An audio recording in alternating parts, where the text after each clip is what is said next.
आ जाओ बच्चों।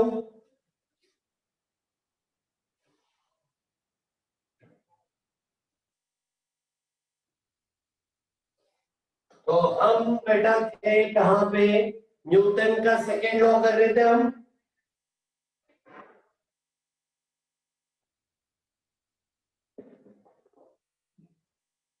शाबाश, बहुत बढ़िया,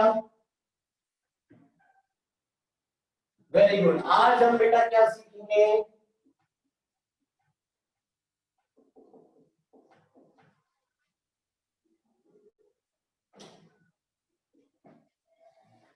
करेक्ट।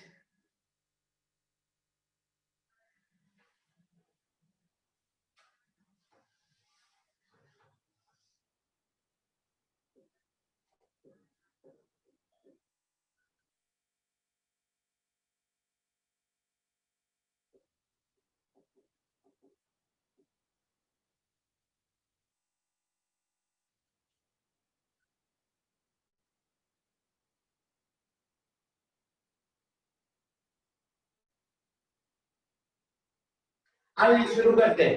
आज हम सीखेंगे बेटा फ्री बॉडी डायग्राम बनाना, जो हम ऑलरेडी सीख चुके हैं। तो उसको शुरू करने से पहले हम टाइप्स ऑफ फोर्सेस देखेंगे आज।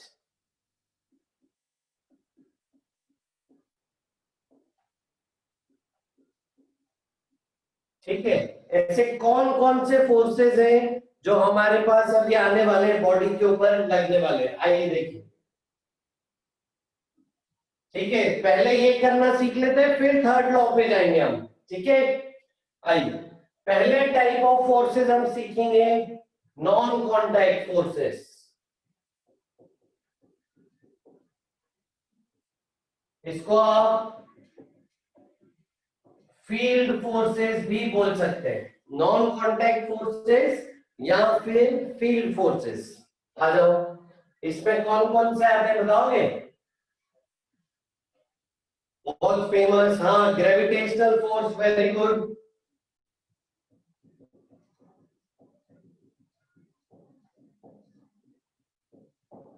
बहुत बढ़िया, ग्रेविटेशनल फोर्स, शाबाश। Electrostatic force, very good. और मैग्नेटिक फोर्स, शाबाश, बहुत बढ़िया। हाँ, न्यूक्लियर फोर्सेस भी आ सकते हैं इसमें, बिल्कुल।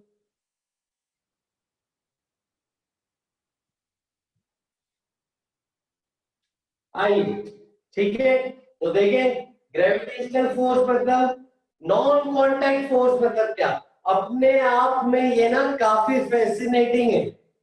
बिना कांटेक्ट के फोर्स लगता है, दूर दूर रह के दोनों एक दूसरे को अट्रैक्ट करते हैं। जैसे इमेजिन करो, याद करो, जब पहली बार बचपन में मैग्नेट देखा था, दो मैग्नेट पास लाए, चिपक गए।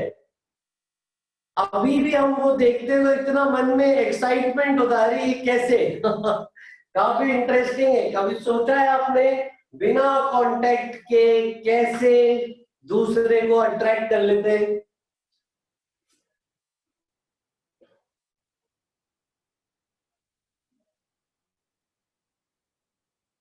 सही बात है। वो डिटेल में हम ग्रेविटेशन चैप्टर जब आएगा, तो ग्रेविटेशन चैप्टर में हम डिटेल में ग्रेविटेशनल फोर्स सीखेंगे। हाँ, करेक्ट करेक्ट। आइए, तो ग्रेविटेशनल फोर्स, ठीक है, हमने बचपन में सीखा है कि दो मास एक दूसरे को अट्रैक्ट करते हैं। ठीक है, दोनों मास एक दूसरे को अट्रैक्ट करेंगे। और अर्थ एक मास पे कितना फोर्स लगाती है? mg। अर्थ एक मास पे कितना फोर्स लगा रही है? mg। ठीक है, चार्जेस के बीच का फोर्स ये, मैग्नेट्स के बीच का फोर्स ये, न्यूक्लियस के अंदर आता है ये। ठीक है, तो ये सब हम डिटेल में 12th में सीखेंगे। अभी हमारे लिए काम का है बस ग्रेविटेशनल फोर्स mg। आइए,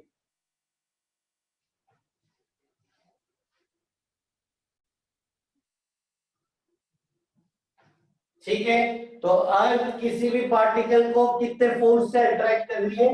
mg, और mg को ही बोलते हैं बेटा वेट। ठीक है, वेट क्या बोल रहे हैं, mg, है ना। तो वेट को डिफाइन करो, वेट हुआ क्या, force applied by earth on body, है ना। अर्थ ने या अर्थ की ग्रेविटी ने कितना फोर्स लगाया, तो अप्लाइड बाय अर्थ या फिर applied by gravity on body. ठीक है, क्या हो गया भाई, mg। तो हर बार हर बार हर बार हम mg जरूर लगाएंगे एफबीडी में। ठीक है, आइए और आगे बढ़ाते हैं।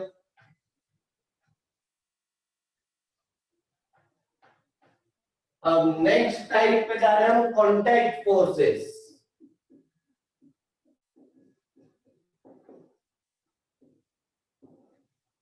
कॉन्टैक्ट फोर्सेस मतलब जो सिर्फ तब लगेंगे, ठीक है, जब कांटेक्ट होगा, तब ये फोर्सेस आते हैं। आइए, तो पहला इसका लिखो normal reaction,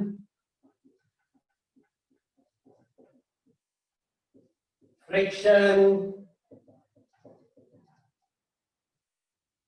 tension in strain और स्प्रिंग फोर्स, एयर रेजिस्टेंस,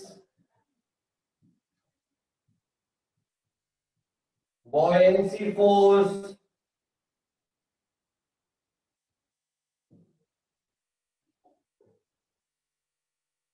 ठीक है। और बताओ कांटेक्ट फोर्सेस की कुछ एग्जांपल्स।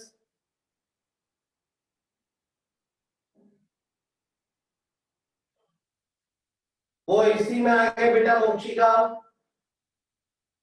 हाँ, वो ड्रैग फोर्स जो होता है वो ये एयर रेजिस्टेंस हो गया। अब थ्रस्ट फोर्स होता है, अब थ्रस्ट वो यही बॉयंसी में आ गया।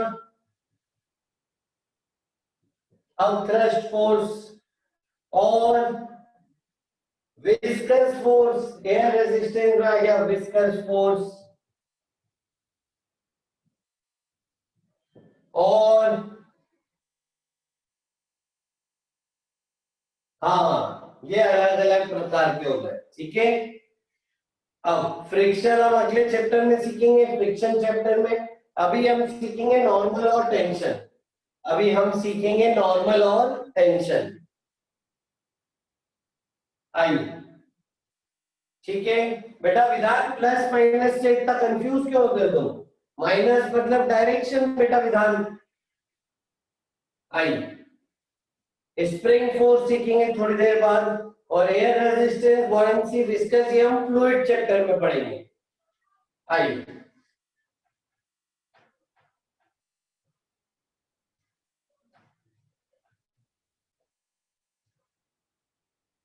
चलो बेटा नेक्स्ट। ठीक है, अगली हेडिंग डालो, tension in string. Next heading डालो बेटा, tension in string. Tension force से बेटा, ये टेंशन फोर्स इन स्ट्रिंग। ठीक है, आ जाओ। अब देखो बेटा, एक रस्सी है आपके पास। ठीक है, एक रस्सी है, वो लूज है, एकदम ढीली ढाली रस्सी है, लूज है रस्सी। या अपन इसको ऐसे बोलते हैं, रस्सी में स्लैग है। ठीक है, रस्सी लूज है, रस्सी में स्लैग है, तो रस्सी में कोई खिंचाव नहीं है, तो हम बोलेंगे टेंशन अभी जीरो है, रस्सी का फोर्स अभी जीरो है। अब आप क्या करो, दोनों तरफ से रस्सी पकड़ो, खींचो। ठीक है, दोनों तरफ से रस्सी पकड़ के खींचिए। तो जब आप खींचोगे रस्सी को, तो ठीक है, पहले रस्सी स्लाइड थी, खींचा आपने पकड़ के, तो रस्सी क्या हो गई, टाइट हो गई रस्सी। रस्सी टाइट हो गई यानी रस्सी में खिंचाव आ गया। रस्सी का जो खिंचाव है, उसी फोर्स को हम बोल रहे हैं टेंशन फोर्स। हाँ बिल्कुल मोक्षिका, इसी को हम बोल रहे हैं टेंशन फोर्स। जब रस्सी को पकड़ के खींचते हो, ठीक है, तो टेंशन फोर्स आएगा। आइए आगे चलते हैं। तो रस्सी ढीली डाली, लूज है तो रस्सी में टेंशन जीरो, और रस्सी अगर टाइट है तो रस्सी में फोर्स है, टेंशन फोर्स। आइए अब टेंशन फोर्स लगाते कैसे बेटा अपन, जिस तरफ रस्सी होती है उस तरफ टेंशन लगता है, ठीक है। जैसे देखो, ये मान लीजिए एक छत है, छत से एक रस्सी आ रही है और इस रस्सी से एक डब्बा बांध रखा है एम मास का। छत से एक रस्सी आ रही, रस्सी से एक डब्बा बांध रखा है एम मास का, ठीक है। आइए अब देखो, अब जब रस्सी में आपने भारी मास लटका दिया है तो रस्सी में खिंचाव आ जाएगा, ठीक है, रस्सी में खिंचाव आ जाएगा तो रस्सी टाइट हो जाएगी। और छत से डब्बा बांध के छोड़ दिया तो डब्बा रेस्ट पे, डब्बे का एफबीडी बनाते हैं, ठीक है। डब्बे पे एक अर्थ की ग्रेविटी के कारण वेट लगेगा उसका mg। अब अर्थ तो नीचे खींच रही है, उसको पकड़ के किसने रखा है, उसको पकड़ के किसने रखा है, हाँ रस्सी ने। तो रस्सी का जो फोर्स है जो डब्बे पे लग रहा है उसी को बोल रहे हैं टेंशन। अब टेंशन किधर है, डब्बे पे।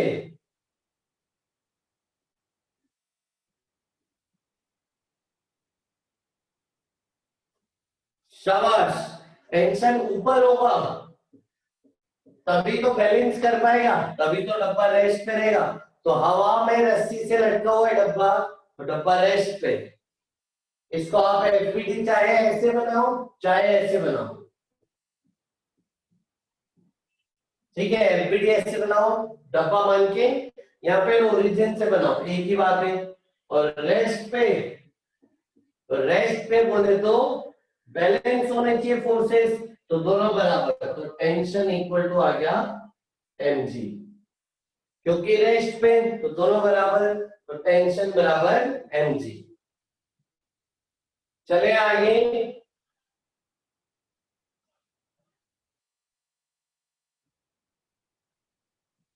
डन, शाबाश। आइए आगे चल रहे हैं, बिल्कुल बिल्कुल खुशबू एकदम सही बोला आपने।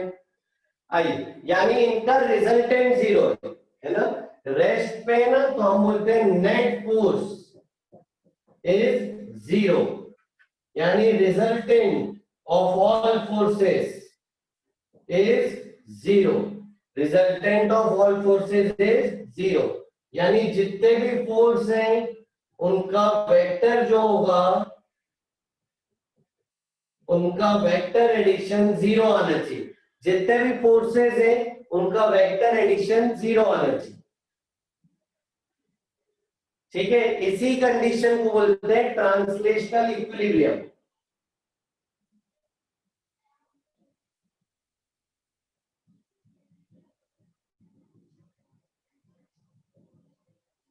ट्रांसलेशनल मतलब चलना, एक जगह से दूसरी जगह जाना।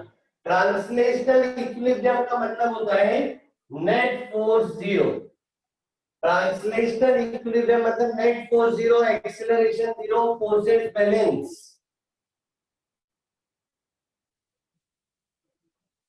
समझ गया बेटा, चलो आगे।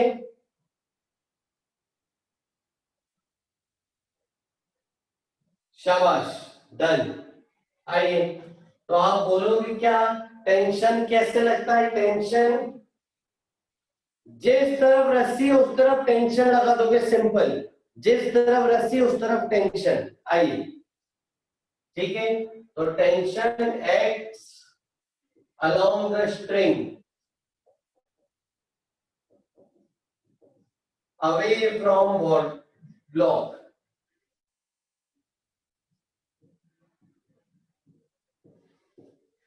ठीक है, ब्लॉक से दूर की तरफ होता है टेंशन।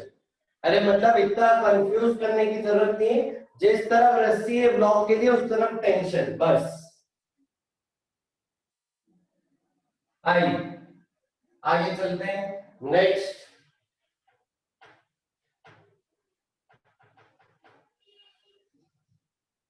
आइए, अब एक ब्रेकिंग स्ट्रेंथ होती है रस्सी की।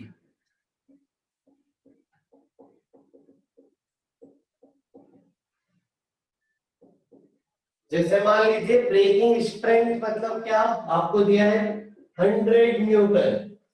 मान लीजिए ब्रेकिंग स्ट्रेंथ रस्सी की दी है 100 न्यूटन। इसका मतलब अगर रस्सी का टेंशन 100 से ज्यादा हुआ तो रस्सी का खिंचाव ज्यादा है तो रस्सी टूट जाएगी। ब्रेकिंग स्ट्रेंथ मतलब वो टेंशन जहां पे रस्सी टूट जाएगी, रस्सी का खिंचाव जहां ज्यादा है वहां पे रस्सी टूट जाएगी। आगे चल रहे हैं, इसका मतलब क्या है, मैक्सिमम टेंशन पॉसिबल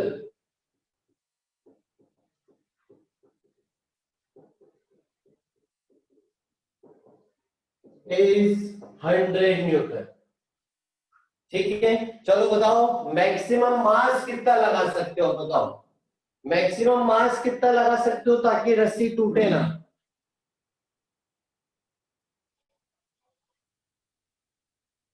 हाँ बिल्कुल, शाबाश। तो इसका एफबीडी क्या बोल रहा है, एमजी नीचे, टेंशन ऊपर, रेस्ट पे, तो बैलेंस कर देंगे। तो मैक्सिमम मास पूछ रहा है तो टेंशन की मैक्सिमम वैल्यू रख दो, तो 100 इक्वल टू मास। जी को जनरली 10 ले लेते हैं तो 10, ये कर दिया, मास आ गया बेटा 10 केजी, मास आ गया 10 किलोग्राम।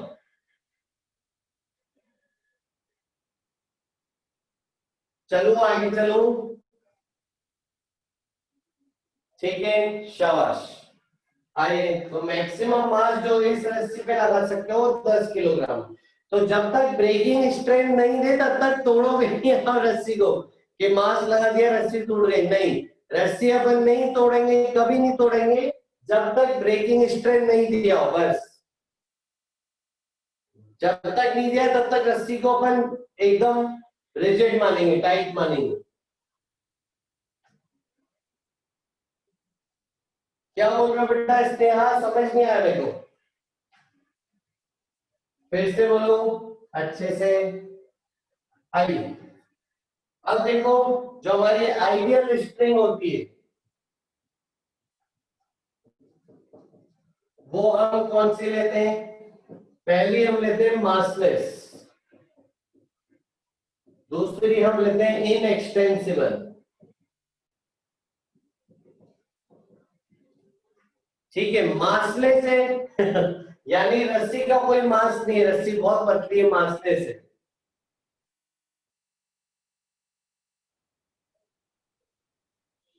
हाँ बेटा, हाँ इसने टेंशन मतलब जो रस्सी फोर्स लगाती है वही टेंशन है, करेक्ट। हाँ बिल्कुल बिल्कुल, तो हम ये थ्योरेटिकल कंसेप्ट मान रहे हैं कि रस्सी मासलेस है। रस्सी मासलेस यानी रस्सी का खुद का मास नहीं लेते अपन, ठीक है। तो इसका फायदा क्या होता है, मासलेस क्यों लेते हैं हम, मासलेस का फायदा क्या होता है, tension in complete string is same. Massless होने का फायदा क्या होता है, tension in complete string is same. इसका मतलब इस पूरी रस्सी में हर जगह टेंशन सेम होगा, इस पूरी रस्सी में हर जगह टेंशन सेम होगा। ये फायदा है मासलेस रस्सी लेने। और इनएक्सटेंसिबल मतलब रस्सी को खींचोगे तो रस्सी रबड़ बैंड नहीं की खींच जाएगी, ठीक है, उसकी लंबाई फिक्स है, लेंथ फिक्स है, खींचेगी नहीं, वो लंबाई नहीं बढ़ेगी, रबड़ बैंड नहीं है, स्प्रिंग नहीं है, उसकी लंबाई फिक्स है। ठीक है, चले आगे। तो मास वाली रस्सी अपन बाद में देखेंगे, मासलेस रस्सी में कंसेप्ट क्या है? टेंशन सेम, और रस्सी खींचेगी नहीं, इनएक्सपेंसिबल। आइए,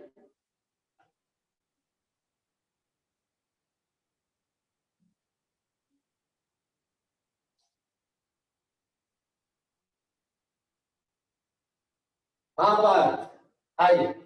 अब जैसे डब्बा एक मान लीजिए ब्लॉक है, 10 किलोग्राम का ब्लॉक है, दो रस्सियों से हवा में बंधा हुआ है।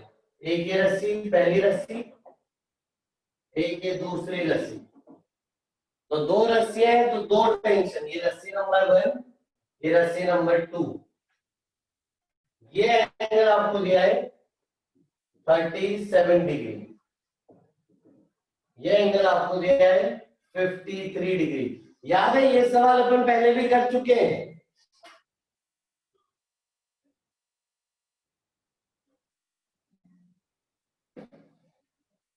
शाबाश। तो बस फोर्स बैलेंस करना है। आइए, तो डब्बा है, डब्बे को दो रस्सियों से लटका रखा है, ठीक है, डब्बे को दो रस्सियों से लटका रखा है, ठीक है। तो डब्बा रेस्ट में, इक्विलिब्रियम पे, तो डब्बे पे सारे फोर्सेस जीरो होने चाहिए। तो डब्बे का एफबीडी बनाओ, कंपोनेंट्स लो, इक्वेट करो, बैलेंस करो। देखिए कितने बच्चों को याद है? Find tension 1 and tension 2, find tension 1 and tension 2, करो फाइंड।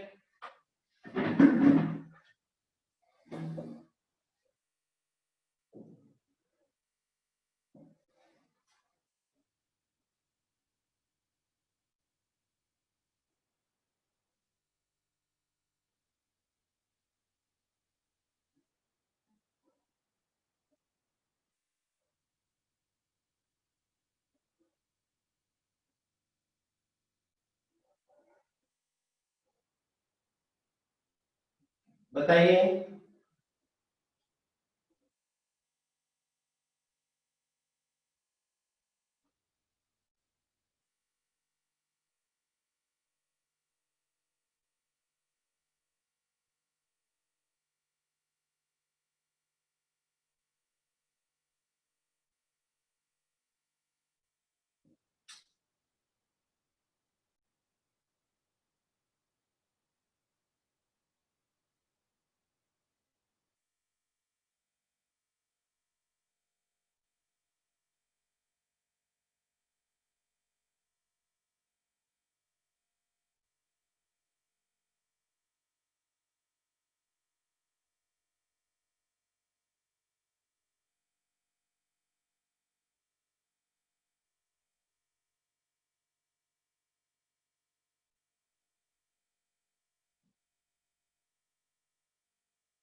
नहीं विधान बेटा गलत है, पर्व गलत है, भव्य गलत है।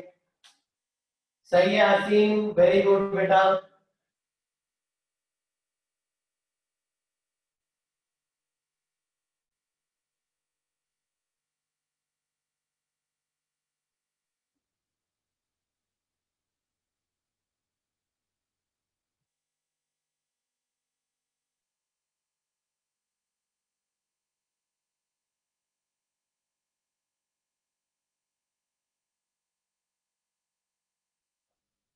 सही है वैभव।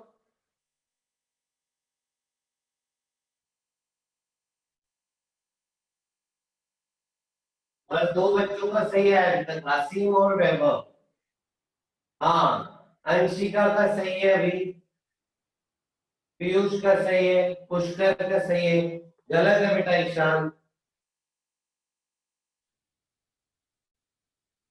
खुशबू करेक्ट। अमन बेटा 10 की गलती कर दी तुमने, 60 और 80 आंसर।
आंचल सही है, स्पर्श, अमन, अर्णव, दिव्यांश सिंह सोलंकी, तनीषा जैन, पीयूष राय,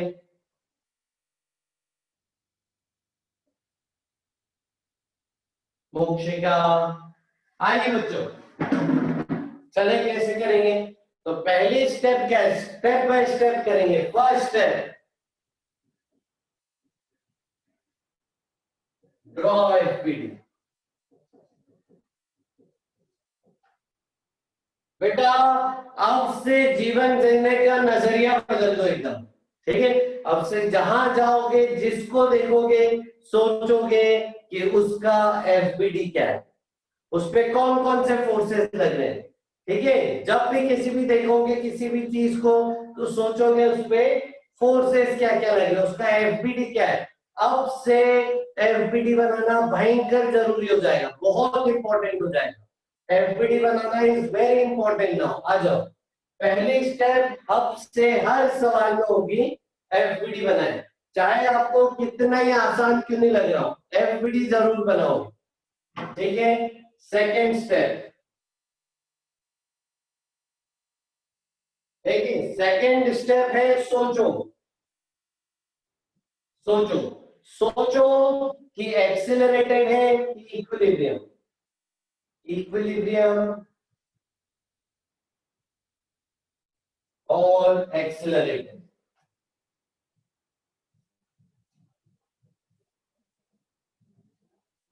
ठीक है? सोचना है बेटा हमको कि इक्विलिब्रियम है या फिर एक्सिलरेटेड है, ठीक है?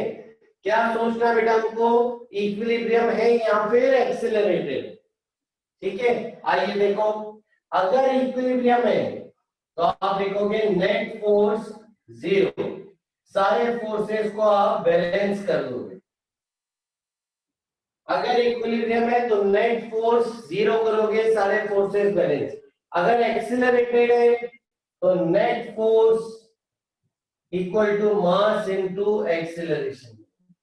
अगर एक्सिलरेटेड है तो net force equal to mass into acceleration. जल्दी लिख लो, दोनों स्टेप लिख ली, चलो आगे। शाबाश। अब देखो,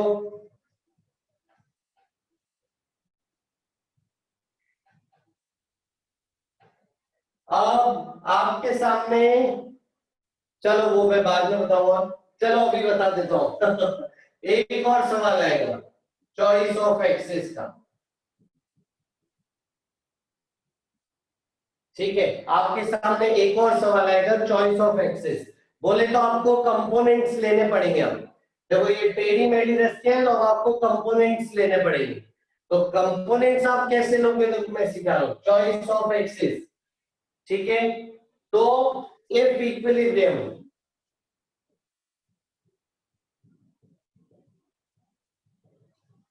अगर इक्विलिब्रियम है तो कोई भी एक्सिस लोगे तो चलेगा।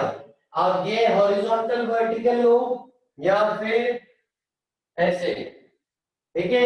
एंगल रोटेटेड एक्सिस लो। अगर इक्विलिब्रियम है तो कोई भी चलती, ये या फिर ये, any any any axis will do. Her axis के अलोंग नेट फोर्स जीरो होगा। इफ एक्सिलरेटेड तो preferred axis is, if accelerated, the preferred axis is, if accelerated, the preferred axis is axis along which motion is happening.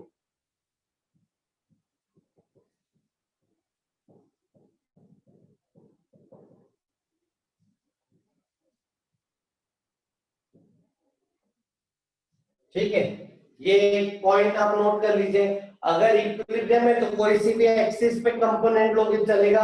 अगर accelerated है तो prefer कौन सी axis को करोगे, जिसके अलावा मोशन हो रहा है, ठीक है? आ जाओ समझते हैं इस चीज को।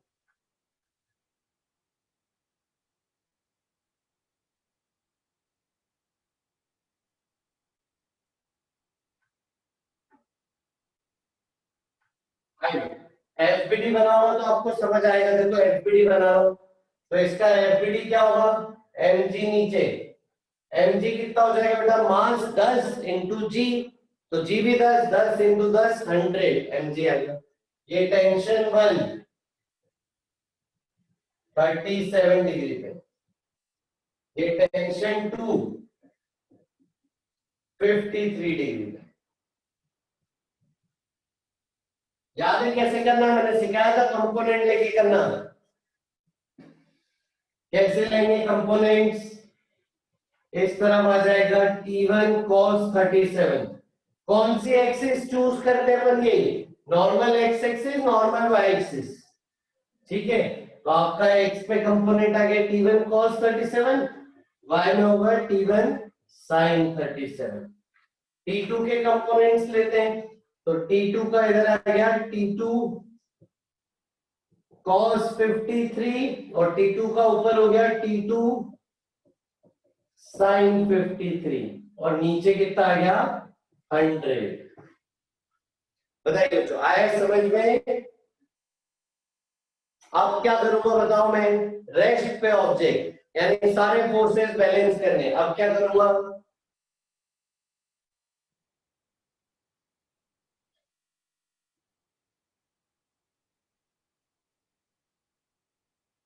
हाँ शाबाश, बहुत बढ़िया।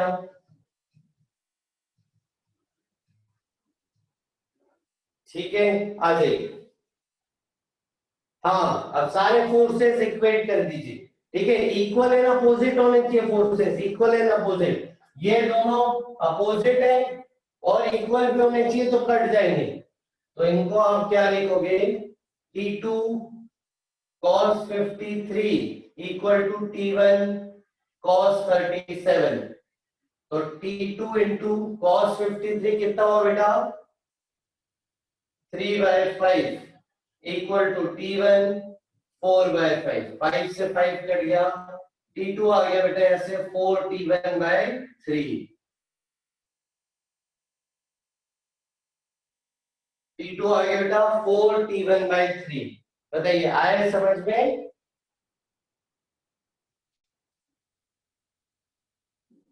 अब वाई एक्सिस में भी तो बैलेंस करना पड़ेगा। वाई एक्सिस में कैसे बैलेंस करोगे, देखो ये दोनों का डायरेक्शन सेम है, तो ये दोनों सेम डायरेक्शन में तो जुड़ जाएंगे, ऐड हो जाएंगे। और किसके बराबर, 100 के बराबर। तो इक्वेशन क्या बनेगी अपनी, ये तो भाई x की इक्वेशन, y की इक्वेशन बनेगी T1 sin 37 plus T2 sin 53 equal to 100। ये इक्वेशन बनेगी y एक्सिस की। बताइए याद आ रहा है कुछ, ये ऑलरेडी किया हुआ है मैंने।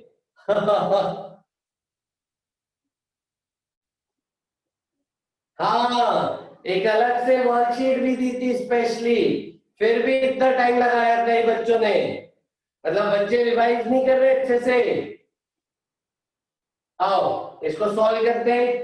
तो T1 sin 37 3/5 plus T2 sin 53 4/5 equal to 100। LCM ले लो, तो 3T1 plus 4T2 equal to 500। अब कैसे सॉल्व करें बेटा, ये वैल्यू रख देते हैं, T2 की वैल्यू तो हो गया 3T1 प्लस 4 इंटू T2 की वैल्यू रख दो, ये 4T1/3 इक्वल टू 500। तो सॉल्व करके क्या आ रहा है हमको, ये एलसीएम लेके आ जाएगा 9T1 plus 16T1/3 equal to 500। तो 25T1/3 इक्वल टू 500। तो सॉल्व करेंगे बेटा, T1 आ रहा है 60, टेंशन 1 आ गया बेटा 60।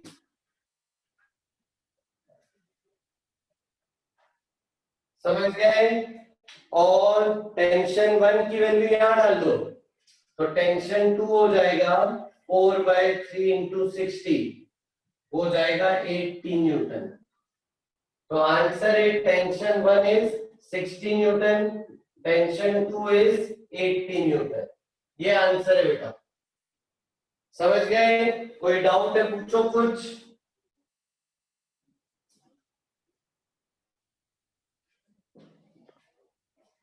डन।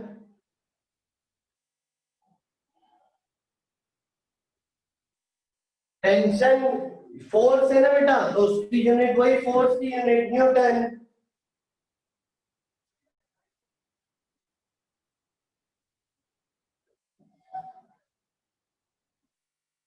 ठीक है, तो इसको आप वर्कशीट में फिर से डाल दूंगा, वेक्टर का लेक्चर की लिंक भी आपको डाल दूंगा ग्रुप पे, तो आप एक बार देखिएगा फिर से।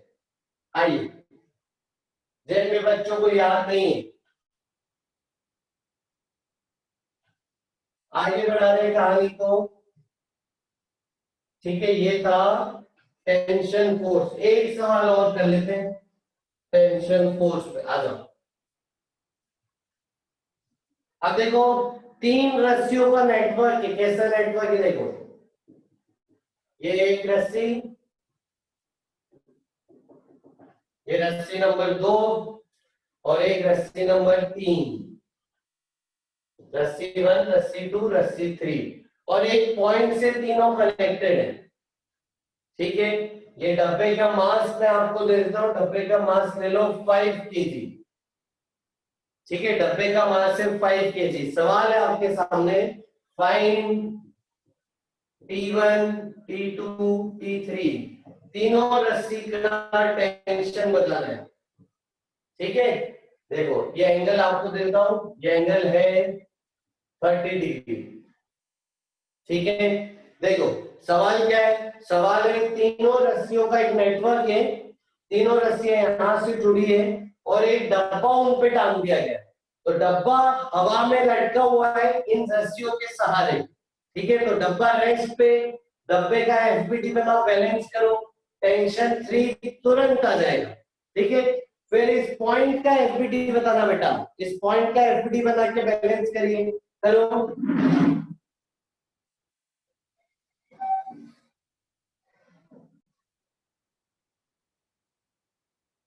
बताइए, तीनों टेंशन बताइए।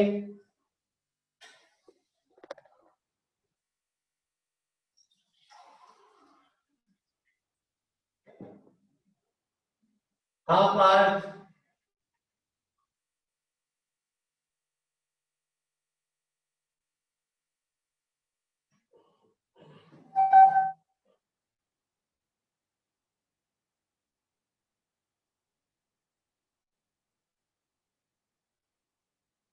और मैंने पुराने लेक्चर्स बेटा प्लेलिस्ट पे अपलोड कर दिए। एक बच्चा पुराने लेक्चर पूछ रहा था, पुराने लेक्चर बेटा मैं हर बार प्लेलिस्ट पे अपलोड कर देता हूँ। प्लेलिस्ट है ना आपके पास? हाँ, आज की नई प्लेलिस्ट बनाऊंगा बेटा, आज से न्यूटन लॉज ऑफ मोशन की।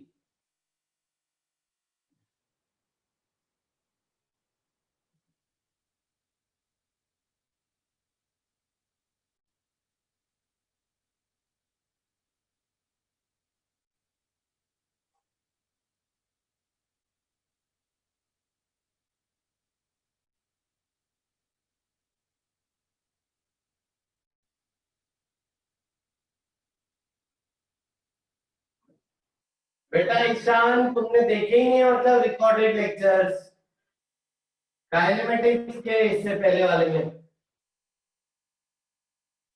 आ जाओ करते हैं। टेंशन 3 50 है, टेंशन 2 200 है, और टेंशन 1 100√3 है। देखो तो सही है क्या ये आंसर? 50, 200 और 100√3।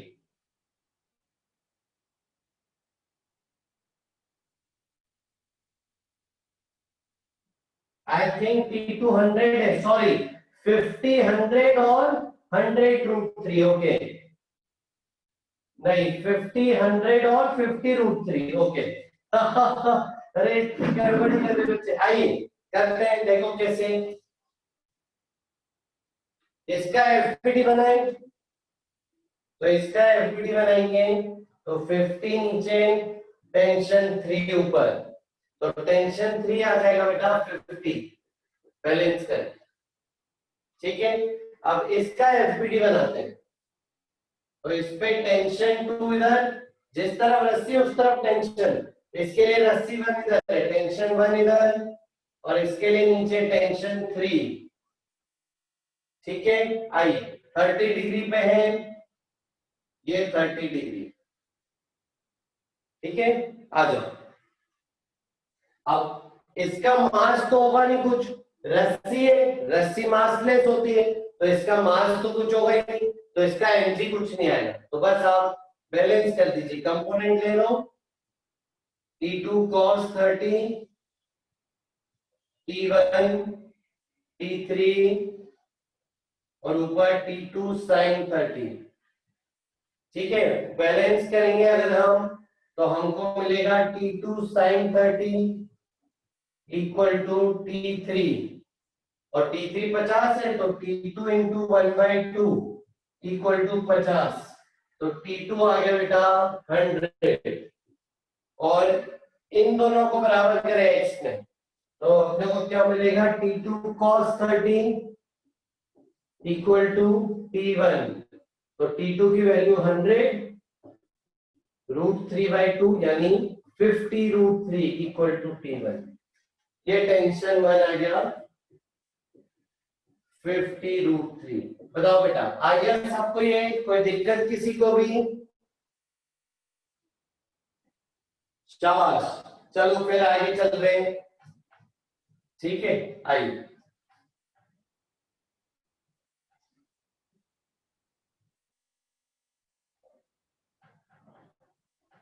अब देखो, यहाँ पे हमें एक, आप लोगों को साइन लॉ पता है क्या बेटा, ट्रिग्नोमेट्री का साइन लॉ?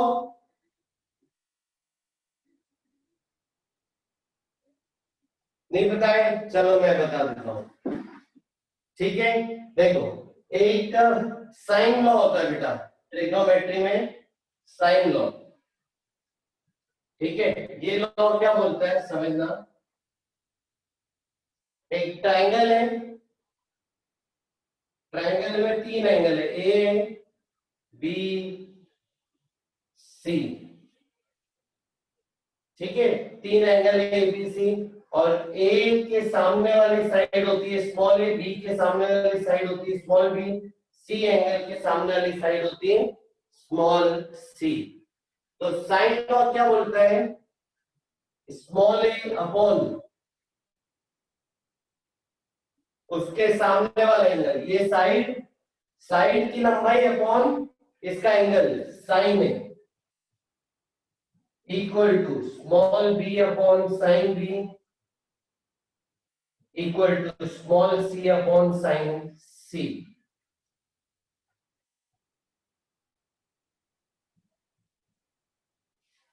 बनाइए जल्दी।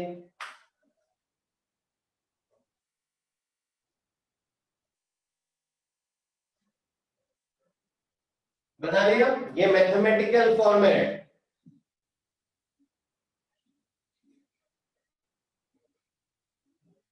हाँ, सॉल्यूशन ऑफ ट्रायंगल में आता है, करेक्ट, सही है सही है, कुछ बच्चों को पता है, शाबाश। हटा दूं मैं, तो ये लेंथ अपॉन उसके सामने वाला एंगल का साइन थीटा। आइए अब इसको हटा रहा हूं। ठीक है, अब देखो, अब वेक्टर में कैसे यूज कर रहे हैं इसको समझना।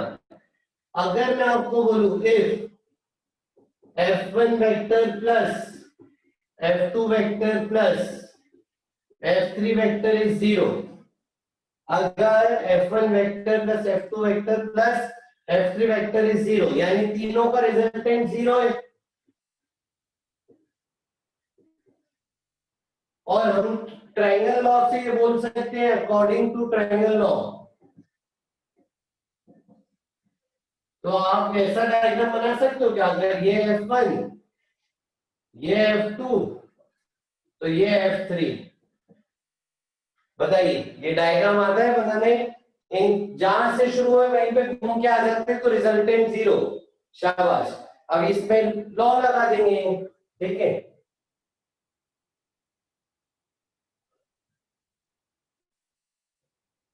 ये F1, ये F2, ये F3। ठीक है, F3 के सामने वाला एंगल θ3, F1 के सामने वाला एंगल θ1, F2 के सामने वाला एंगल θ2। तो force 1 upon sine θ1 equal to force 2 की value upon sine θ2 equal to force 3 की वैल्यू अपॉन साइन θ3।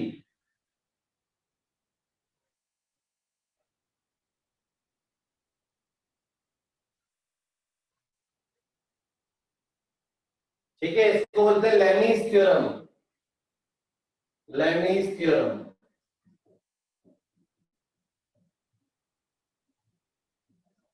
ठीक है, इसको बोलते हैं लेमीज थ्योरम।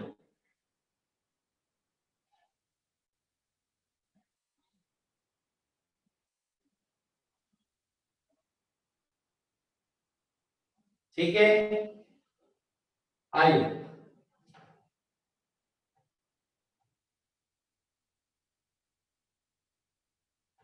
और इसको आप ऐसे भी बोल सकते हो, मान लो ये एक वेक्टर है F1, ये F2, ये F3। F1 के सामने वाला जो एंगल है उसको बोल रहे हैं θ1, F2 के सामने वाला जो एंगल है θ2, F3 के सामने वाला जो एंगल है उसको बोल रहे हैं θ3। तो सेम नो यहाँ पे लगाओगे F1, अगर ये टेल टू टेल ज्वाइन करे तो ऐसे बनेगा। तो F1 अपॉन उसके सामने वाला angle equal to F2 upon उसके सामने वाला एंगल का sine theta equal to F3 upon sine θ3। ये लेमीज थ्योरम। इस ये कब चलता है? जब तीन फोर्सेस का इक्विलिब्रियम होता। ठीक है, जब ये तीन फोर्सेस का इक्विलिब्रियम हो तभी काम आती है बस। आइए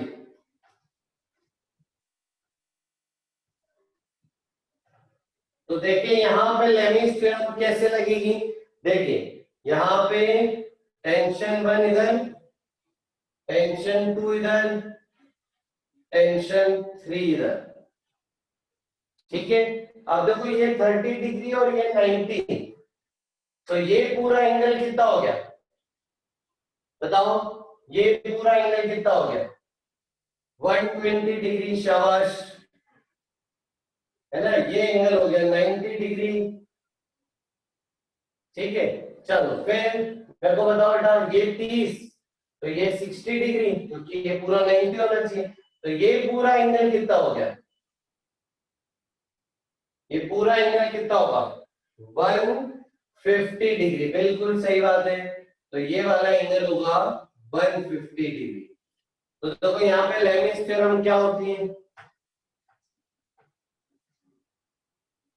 ठीक है, यहाँ पे फोर्स अपॉन उसके सामने वाला एंगल, तो T2 upon sign, T2 upon sine 90 बराबर T3 अपॉन साइन 150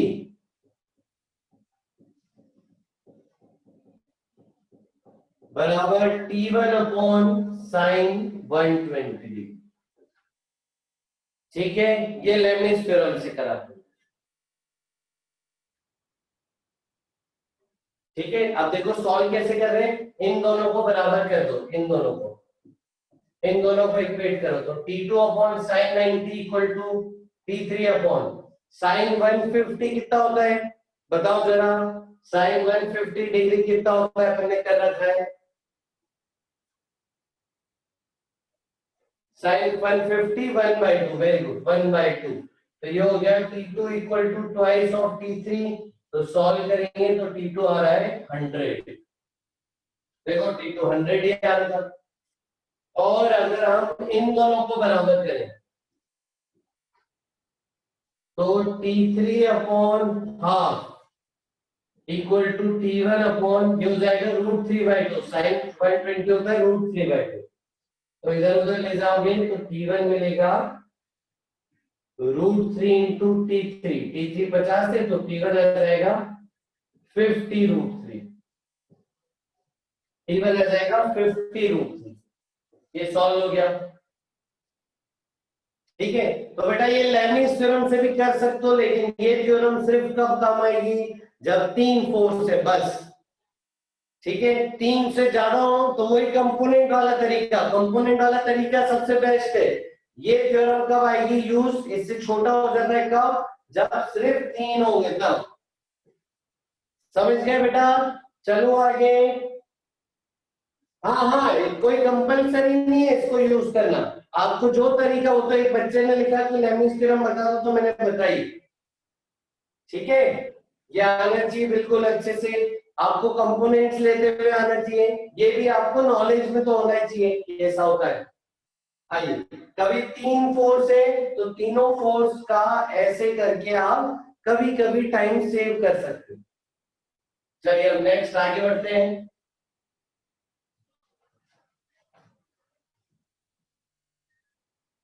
आइए, अब हम चालू कर रहे हैं बेटा नॉर्मल रिएक्शन।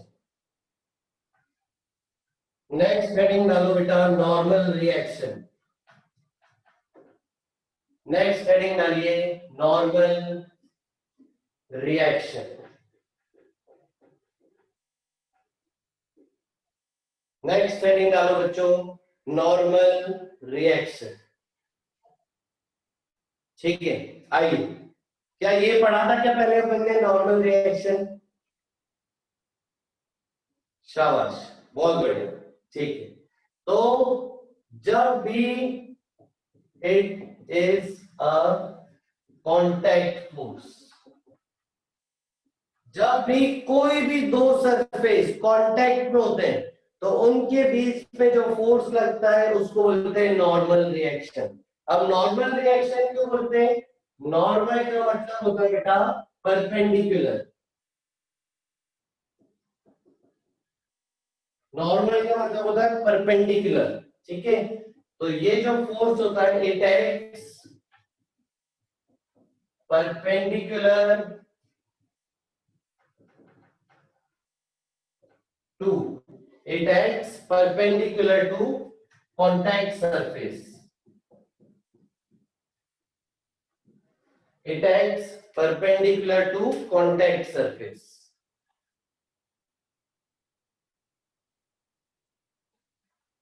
हाँ, लेमिस थ्योरम सिर्फ तब लगेगी बेटा जब 3 फोर्सेज हो बस। 3 से ज्यादा फोर्सेज होंगे तो आपको कंपोनेंट लेके ही करना पड़ेगा। आइए, ठीक है, तो ये जो होता है ये कांटेक्ट सरफेस के परपेंडिकुलर होता है, इसीलिए इसको नॉर्मल रिएक्शन बोलते हैं। आज आप समझते हैं, ठीक है, इसको फील करते हैं। आइए, चलो ऐसे हाथ जोड़ो सभी,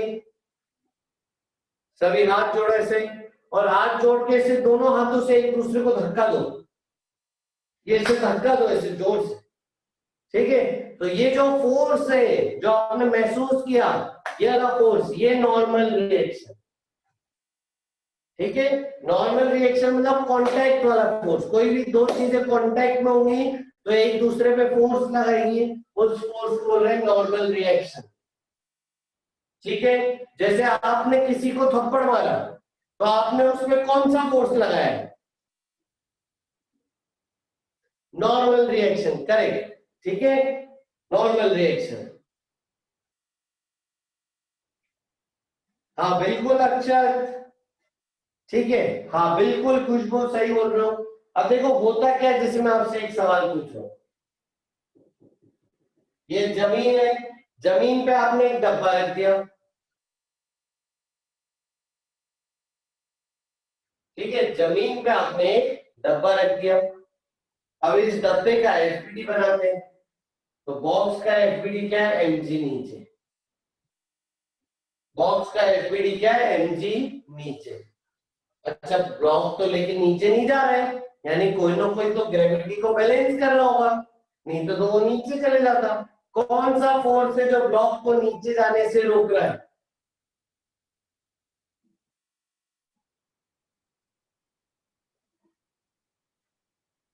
हाँ, नॉर्मल रिएक्शन, करेक्ट। ये नॉर्मल रिएक्शन, ये किसने किस पे लगाया बताओ? नॉर्मल रिएक्शन किसने किस पे लगाया?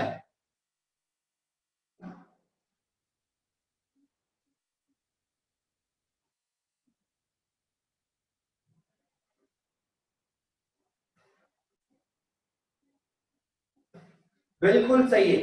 जमीन ने ब्लॉक पे, जमीन को अर्थ नहीं बोलते बेटा, अर्थ बड़ा सा स्फीयर होता है, ये टेबल है, टेबल जिस पे रखा है, तो सरफेस ने, ग्राउंड ने, टेबल ने, बॉक्स पे, तो normal, normal reaction on box या ऑन ब्लॉक बाय ग्राउंड। ठीक है, तो ये हो गया normal reaction on box by ground. अब डब्बा रेस्ट पे, डब्बा बस रखा हुआ है जमीन पे, कहीं नहीं जा रहा है, रेस्ट पे, तो बैलेंस होना चाहिए, तो नॉर्मल रिएक्शन की वैल्यू हो गई mg के बराबर इस केस में, रेस्ट पे रखने के लिए।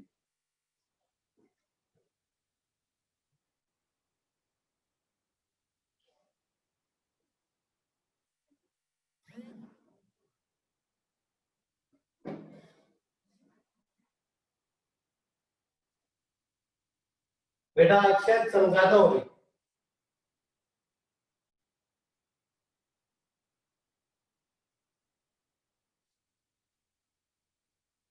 ठीक है, normal on box by ground, normal on लिखा है बेटा, ऑन बॉक्स बाय ग्राउंड, सही लिखा है बेटा रूपांशु मैंने। आइए आगे चलते हैं। अब देखो होता क्या होगा, नॉर्मल लग क्यों रहा है,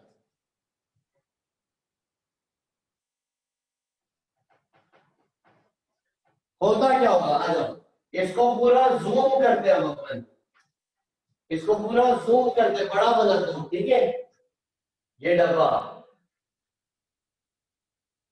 ये जमीन, ये डब्बे के मॉलिक्यूल,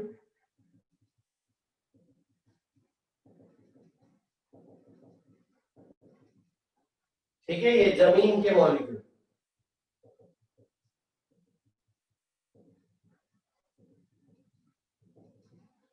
ठीक है, ये डब्बे के मॉलिक्यूल, ये जमीन के मॉलिक्यूल, ये दोनों ना आपस में लड़ाई करते हैं, ठीक है, डब्बे वाला मॉलिक्यूल नीचे वाले को नीचे मार रहा है, ग्राउंड के मॉलिक्यूल ऊपर वाले को ऊपर मार रहे हैं, ऐसे घूसे मार रहे हैं एक दूसरे को, ठीक है, ऐसे लड़ाई चल रही है मॉलिक्यूल के बीच में, क्योंकि ये लड़ाई नहीं करेंगे तो टूट जाएंगे, ठीक है, तो ये अपना अस्तित्व तो बचाने के लिए सामने वाले को मार रहे हैं, ठीक है, दोनों एक दूसरे को मार रहे हैं, ऐसे फील आ रहा है क्या?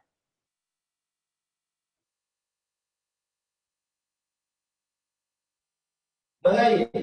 हाँ, तो अब मेरे को बताओ जरा, डब्बे पे नॉर्मल किधर, डब्बे पे नॉर्मल किधर? हंसते खेलते मॉलिक्यूल नहीं, गुस्से में मॉलिक्यूल मार रहे, घूसे मारते हैं सामने वाले को। हाँ, डब्बे पे नॉर्मल ऊपर, तो normal on box by ground, ground पे नॉर्मल किधर, ग्राउंड पे नॉर्मल किधर, ग्राउंड पे नॉर्मल किधर? हाँ नीचे, तो ग्राउंड पे नॉर्मल नीचे लगा, तो लिखोगे क्या, normal on ground by box, ठीक है, तो डब्बे पे ऊपर लगा, डब्बे को ऊपर मारा, तो बेसिकली इसको बोलते हैं ना, दोनों सरफेस एक दूसरे को पुश करती है, इसको ऊपर पुश कर रहा है, नीचे पुश कर रहा है, दोनों एक दूसरे को मारती हैं, ठीक है, और फोर्स है क्यों, फोर्स है ड्यू टू मॉलिक्यूलर इंटरेक्शन, इसको बोलते हैं इलेक्ट्रोमैग्नेटिक फोर्स, तो मॉलिक्यूल के बीच का इंटरेक्शन है इलेक्ट्रोमैग्नेटिक, तो सारे कांटेक्ट फोर्स जितने भी है सब इलेक्ट्रोमैग्नेटिक फोर्स है, मॉलिक्यूल का इंटरेक्शन है, normal, friction, tension, electromagnetic force,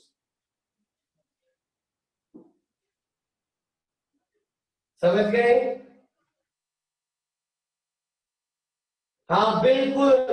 अब देखो अक्षत ने कितना बढ़िया सोचा कि इस जमीन की भी कोई ब्रेकिंग स्ट्रेंथ होगी, सही बात है, एक वजन ज्यादा होगा कुछ तो जमीन धंस जाएगी तो वो जब भारी जमीन, भारी डब्बा रखेंगे जमीन पे तो जमीन धंस जाती है ना, तो वो जमीन की ब्रेकिंग स्ट्रेंथ होगी, करेक्ट।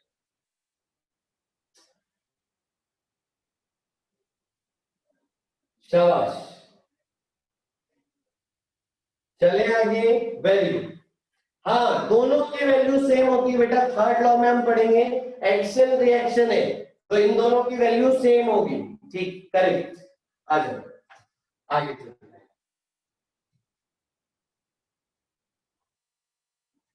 ठीक है, चलो अब अगला सवाल देखो। ठीक है, नॉर्मल रिएक्शन देखो, ये ग्राउंड, ये दीवार, ठीक है, ये दीवार, ये ग्राउंड, ये ब्लॉक एम मास का, इस पे एक फोर्स लग रहा है एफ। डब्बे का एफबीडी बनाओ, चलो।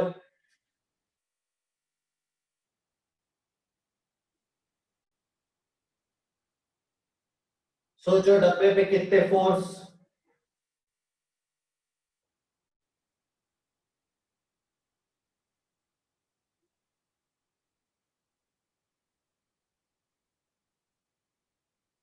4 फोर्स, करेक्ट, डब्बे पे 4 फोर्स बनाओ।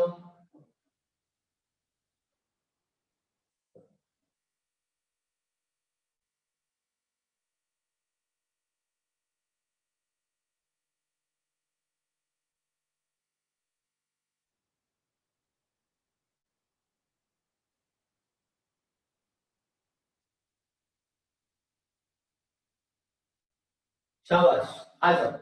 देखें तो डब्बे पे देखते हैं, तो डब्बे पे सबसे पहले एमजी तो बनाना ही है, और एक फोर्स लग रहा है एफ। तो एफ देखो टेल टू टेल बनाते हैं अपन एफबीडी में ना, तो इस तरफ लगेगा एफ। अब सोचो डब्बा कितने लोगों से कांटेक्ट में, एक ग्राउंड से कांटेक्ट में डब्बा, और एक दीवार से कांटेक्ट में। जितने कांटेक्ट पॉइंट्स होंगे वहां वहां से नॉर्मल लगेगा।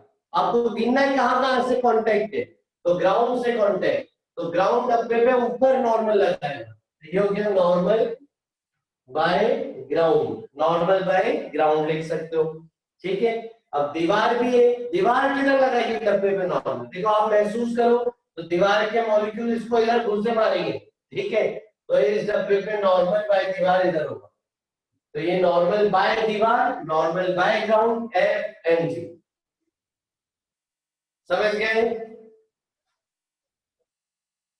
ठीक है, और स्मूथ जमीन है अभी, तो इसीलिए हम फ्रिक्शन को कंसिडर नहीं कर रहे हैं। आगे रफ में फ्रिक्शन करेंगे, अभी स्मूथ जमीन है तो फ्रिक्शन नहीं कर रहे। ठीक है, और ये डब्बा रेस्ट पे आ रहा है, अगर ये डब्बा रेस्ट पे तो फोर्सेस बैलेंस, तो F इक्वल टू नॉर्मल दीवार और normal ground equal to mg। ये आ गया, बताओ, चलो आगे।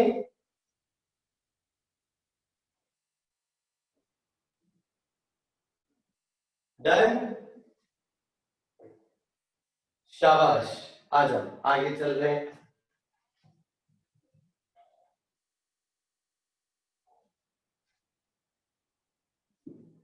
अब देखो अगला सवाल, देखो अगला सवाल। ठीक है, नॉर्मल परपेंडिकुलर लगता है, ये एंगल थीटा है, ये एक इंक्लाइंड प्लेन है। ठीक है, ऐसे ढलान है, स्लोप है, रास्ता है स्लोप वाला, या फिर फिसल पट्टी, ऐसी कोई इंक्लाइंड सरफेस है, उस पे आपने डब्बा रखा है। अब इस डब्बे का एफबीडी देखते हैं, अभी सब कुछ स्मूथ है ना, ऑल सरफेसेस आर स्मूथ। ठीक है, तो इस डब्बे का एफबीडी देखिए, तो इस डब्बे पे ना एमजी नीचे लग रहा है, इस डब्बे पे एमजी नीचे लग रहा है। अब डब्बा सरफेस से कांटेक्ट में, डब्बा सरफेस से कांटेक्ट में, तो सरफेस उस पे नॉर्मल रिएक्शन लगाएगी, किस तरह, सरफेस से परपेंडिकुलर, ऐसा, सरफेस से परपेंडिकुलर, नॉर्मल है ना, नॉर्मल मतलब परपेंडिकुलर, तो सरफेस से परपेंडिकुलर, तो ऐसा, तो ये नॉर्मल ऐसा, तो ये हो गया एफबीडी इस ब्लॉक का।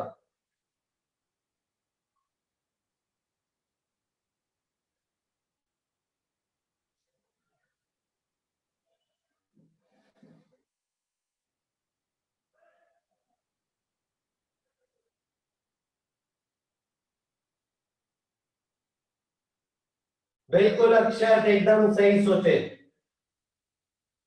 ठीक है, समझ आया नॉर्मल कैसे बनाया?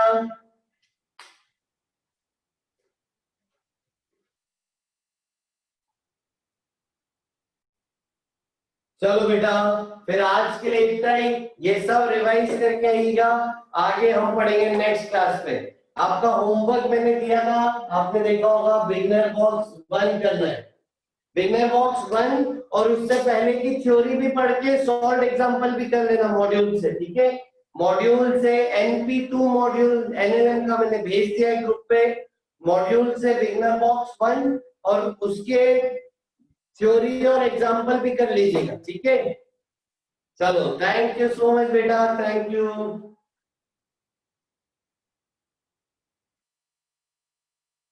Thank you so much, bye bye. Thank you बेटा, बाय।